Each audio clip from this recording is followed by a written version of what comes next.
In the match against Lazio this afternoon, Milan attempted to close the gap on the league leaders. Zvonimir Boban narrowly missed scoring a spectacular goal. But the visitors did not hide away and played their usual courageous attacking football. The influence of new coach Zeman is already evident early in the season. After a series of passes, the ball finally lands at the feet of midfielder Roberto Di Matteo, who puts Lazio ahead with his goal.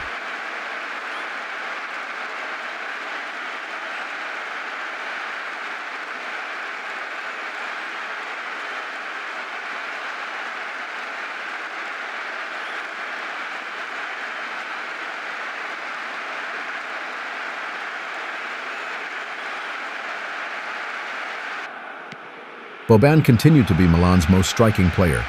Here he plays the ball into the middle to Marco Simone, but Marchegiani manages to block his shot. A corner follows. But Paolo Maldini's header misses the target.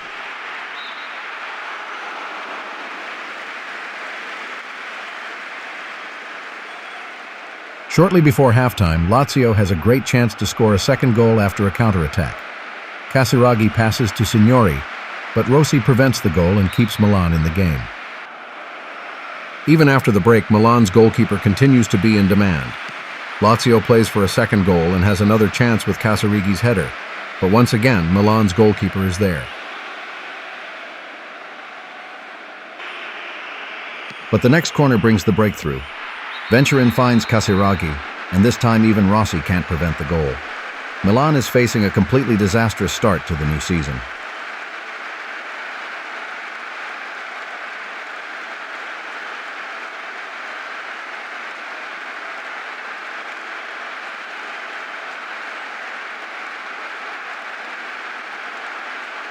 Even with a 2-goal lead in Milan, Zeman remains true to himself and continues to have his team defend with a very high line. This naturally opens up opportunities for the opposition to counterattack. One of these actually results in a goal from substitute Daniele Massaro, but the hosts are unable to score again after that. Lazio remain at the top of the table with 3 wins from 3 games, while Milan are now 7 points behind.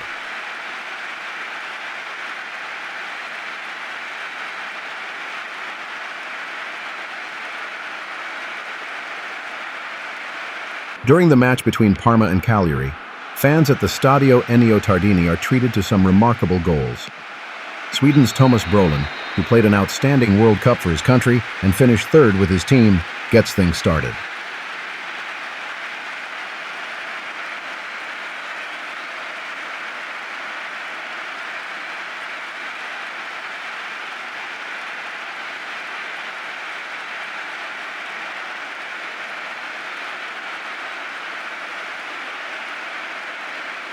But on the other hand, Luis Oliveira goes one better. The Belgian international, who already scored twice in the opening victory in Florence, scores an amazing goal from an extremely difficult situation. It is doubtful that this was intentional, but it is certainly worth seeing. Of course, Parma goalkeeper Bucci must also accept criticism. In the end, the score remains 1-1.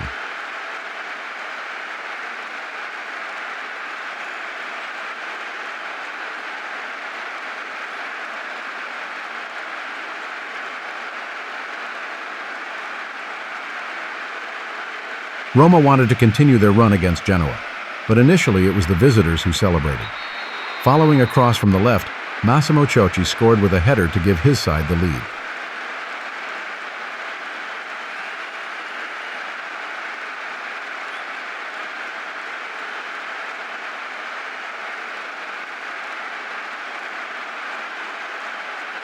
Manager Carlo Mazzone reacted after falling behind and strengthened his offense with the super-talented Francesco Totti. The 18-year-old passes to Fonseca, who in turn finds Abel Balbo. The Argentine striker celebrates his first goal of the season with the fans at the Stadio Olimpico.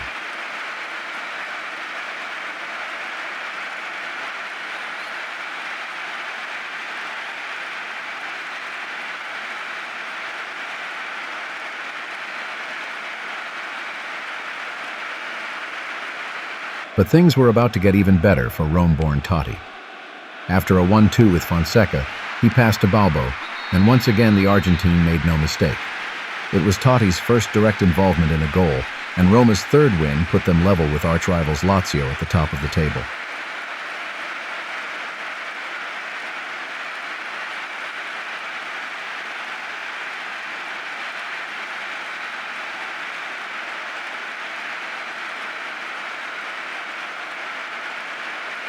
After their home defeat against Roma, Inter are looking to do better in their away game against Brescia.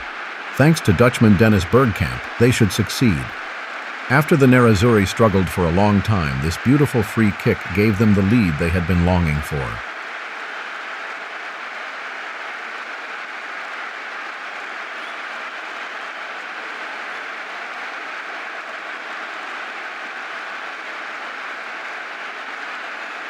In the final stages, defensive midfielder Andrea Sano even scored the second goal.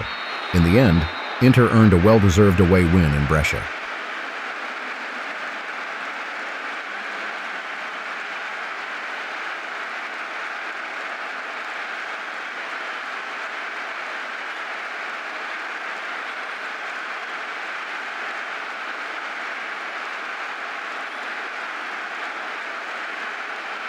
The match between Sampdoria and Foggia was set to be a treat for the spectators. At first, it looked like it would be a clear victory for the home team.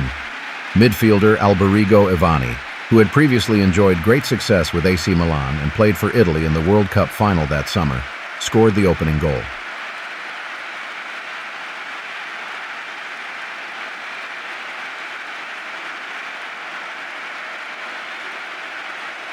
A former Milan player was also involved in the second goal. Dutchman Ruud Gullit passed to Vladimir Jugovic, and the Yugoslavian effortlessly scored the second goal of the match.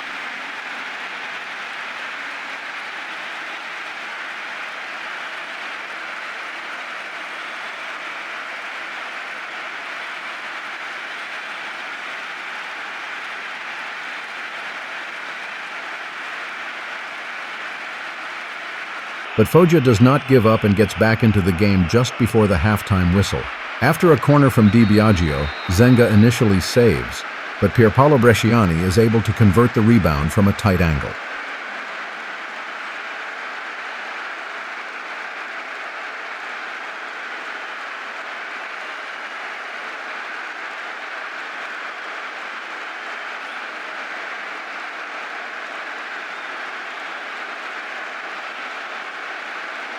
Immediately after the halftime whistle, things get even better for the visitors. Luigi Di Biagio is able to shoot unchallenged from distance and sends the ball flying into Walter Zenga's goal. And that's not to be the last goal of the day.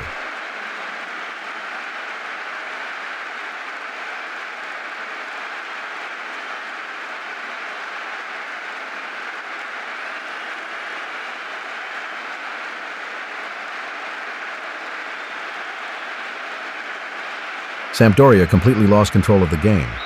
Foggia played euphorically for the third goal and was set to score it. Igor Kolovanov was brought down by Jugovic in a tackle, and the referee pointed to the penalty spot. Oderdan Biagioni confidently wins the duel with Walter Zenga. Foggia has actually turned the game around, but it's not over yet.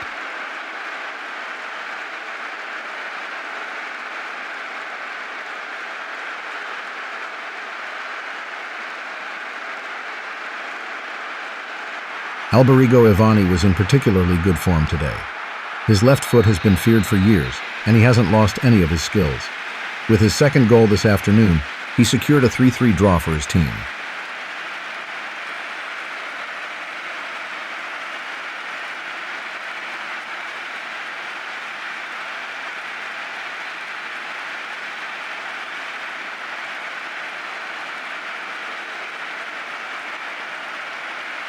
Fiorentina struggled in their home game against Cremonese, against the very defensive visitors.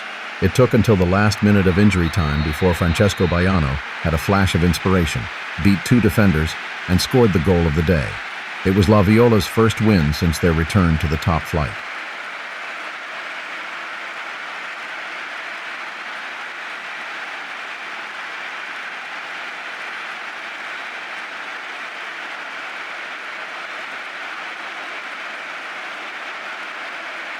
On Sunday evening, Napoli and Juventus faced off at the Stadio San Paolo. With their fans behind them and a strong Freddy Rincon in midfield, Napoli took the lead after just 3 minutes through young Rafael Longo.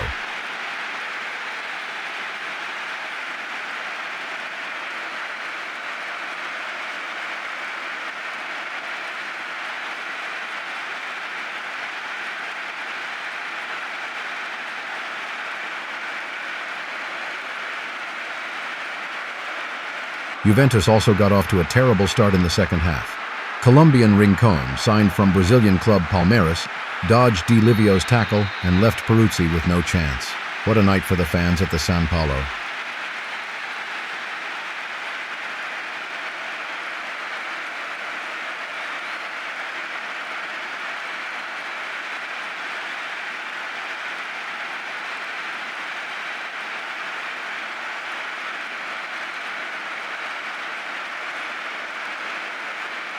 With the return of their new coach Lippi to his former club, Juventus tried until the end, but somehow they just couldn't score today. After two 1-0 victories, the record champions suffered their first defeat. Abedi Pelé won the African Footballer of the Year award 3 times in a row. In the summer, the 1993 Champions League winner left the French league and joined Torino. He scored his first goal for his new team in a home game against Padova.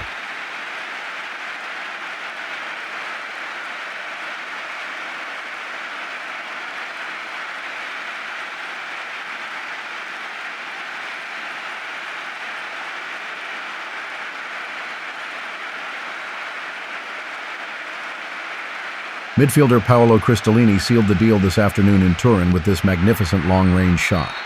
It is Toro's first win of the season.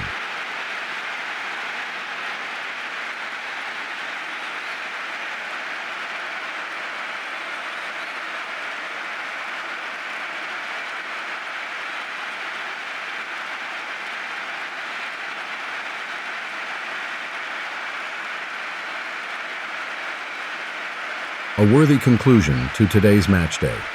Let's enjoy the replay of the goal once again. There were no goals in the match between Bari and Reggiana. Finally, let's take a look at the table after the third match day. Lazio and Roma are at the top of the table with maximum points. Milan leads the list of teams still waiting for their first win of the season. And Bari hasn't even scored a goal yet. Quite different are these gentlemen. Luis Oliveira and Roberto Mancini lead the scoring charts with 3 goals each, and here are the best assist providers. Thanks for watching, and see you next week.